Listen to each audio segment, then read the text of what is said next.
Jesus in this section talks about marriage and about divorce.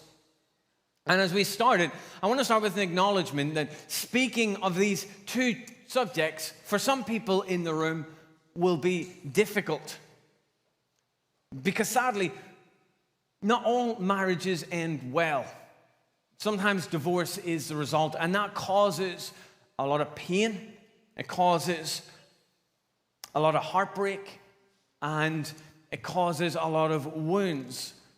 And pastorally, as we start a topic like this, I'm always mindful of those who have been through it and those who have pastored through it. No one enters marriage and on their wedding day, as they stand and they make their vows, thinks this is going to end in divorce. No one starts that way. That's no one's dream. But sadly, it can and does happen. When I was 13, because of circumstances in our home, with my dad being an alcoholic, being quite physically and emotionally abusive, and a number of other things, my mum and dad separated and divorced. And that was painful, that was traumatic. In some ways, at the time, it was also a bit of a relief because it took that out of the house. And when I study, particularly for passages like this, it takes me much longer, not because I don't know what I believe, but because as I'm studying it and seeking the application and diving into it, I want to bring it with grace and gentleness. I want to talk faithfully from what Scripture says, but also pastorally. And so let's read verses 1 to 12 where Jesus deals with this. It says this: He set out from there, that is where he's been with the disciples in a private home teaching them alone, and went to the region of Judea and across the Jordan. The crowds converged on him again, and as was his custom, he taught them again. Some Pharisees came to test him, asking, "Is it lawful for a man to divorce his wife?" He replied to them, "What did Moses command you?"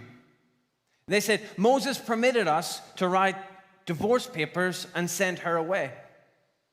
But Jesus told them, "He wrote this command for you because of the hardness of your hearts. But from the beginning of creation, God made them male and female. For this reason, a man will leave his father and mother, and the two will become one flesh. So they are no longer two, but one flesh. Therefore, what God has joined together, let no one separate." And when they were in the house again, the disciples questioned him about this matter. He said to them, "Whoever divorces his wife and marries another commits adultery against her. Also, if she divorces her husband and marries another, she commits adultery."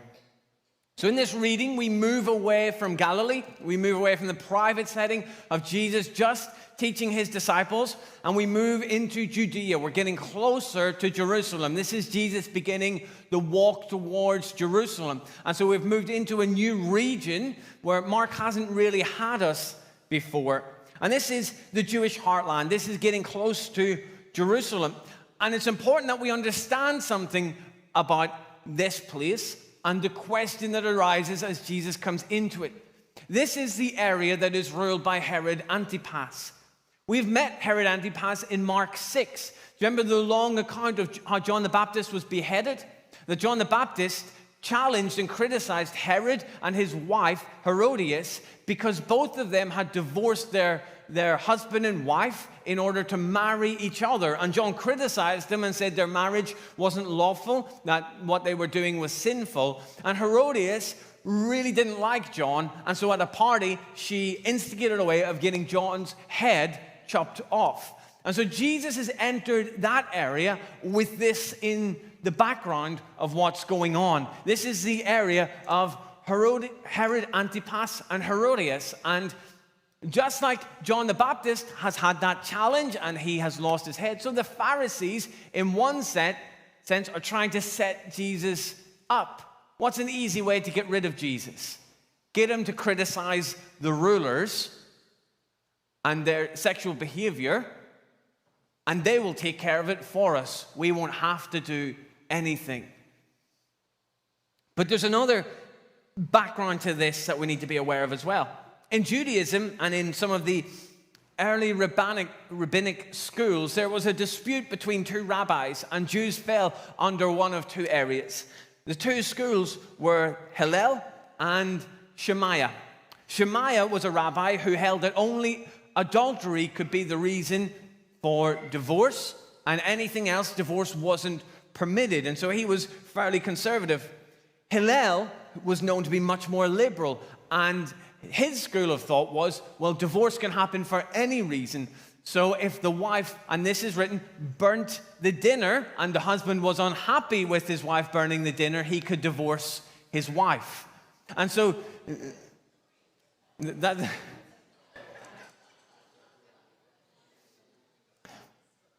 And so there are the two schools of thought going on here. So you've got a political situation, but you've also speaking into a cultural tension that exists within Judaism at the time. And this forms part of the context and the trap that the Pharisees try to set when they come to Jesus and say, is it lawful for a man to divorce his wife?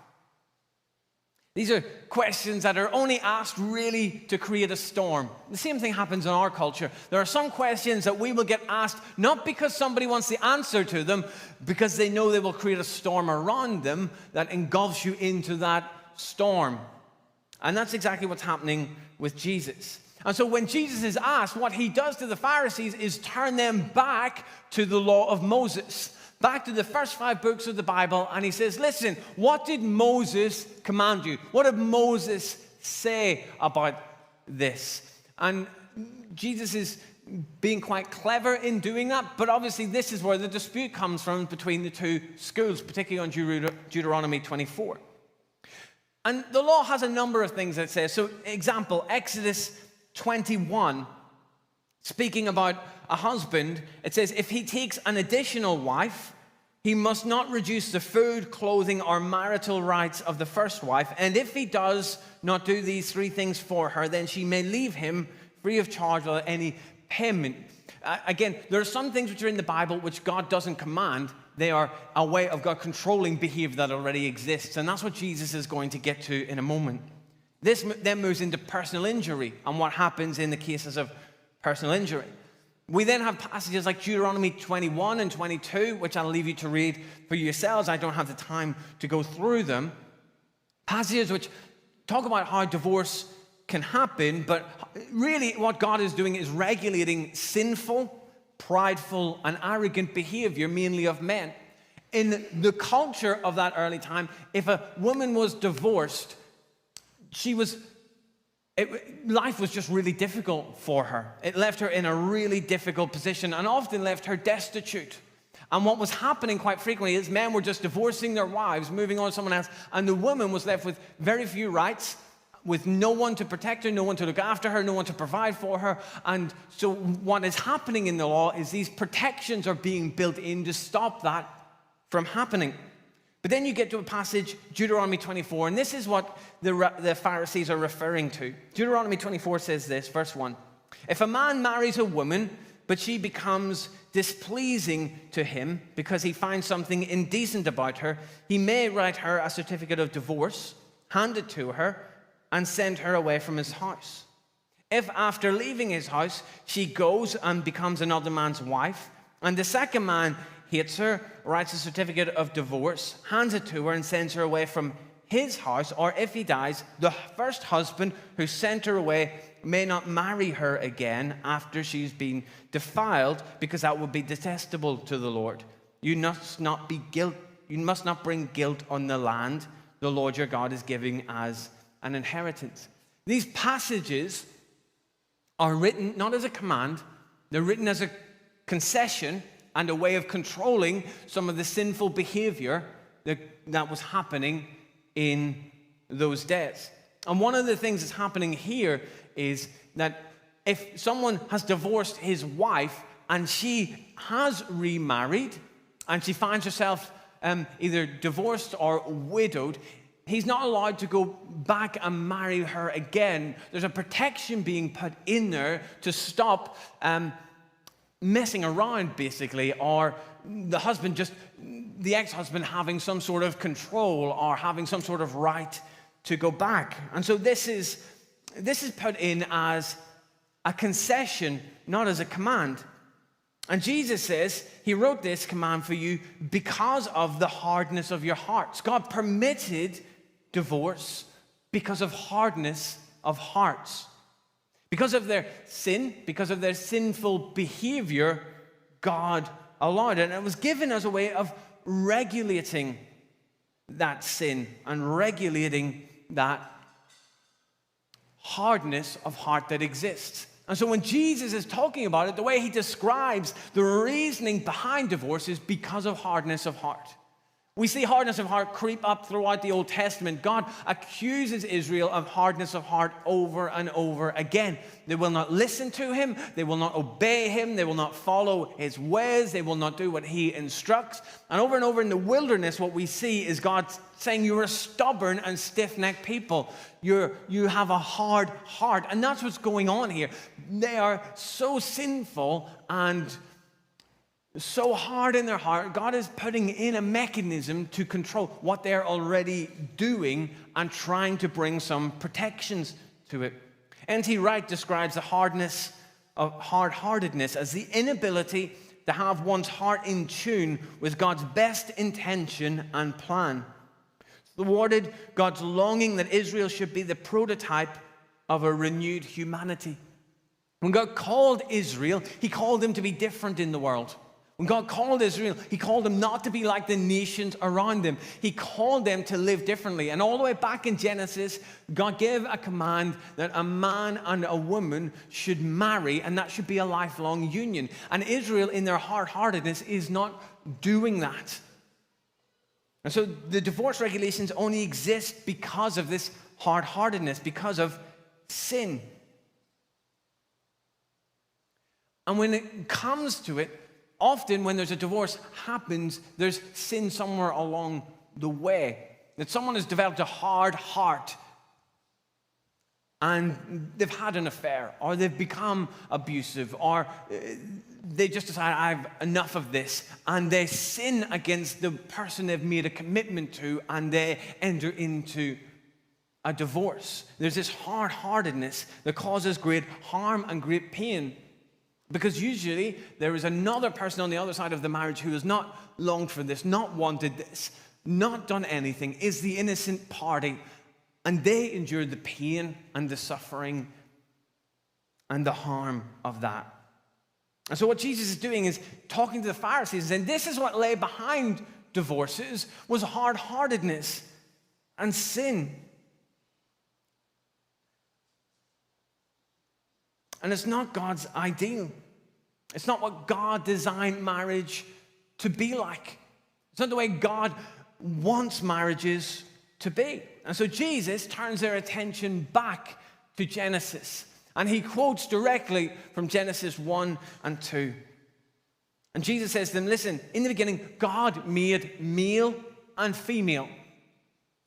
For this reason, a man will leave his father and mother, and the two will become one flesh. So they are no longer two, but one. Therefore, what God has joined together, let no one separate. Here, Jesus is giving us our definition of what marriage is. That marriage is the joining together of two people so that they become one in the sight of God. Marriage isn't a social contract. Marriage isn't something that we enter into to show how serious we are in relationship.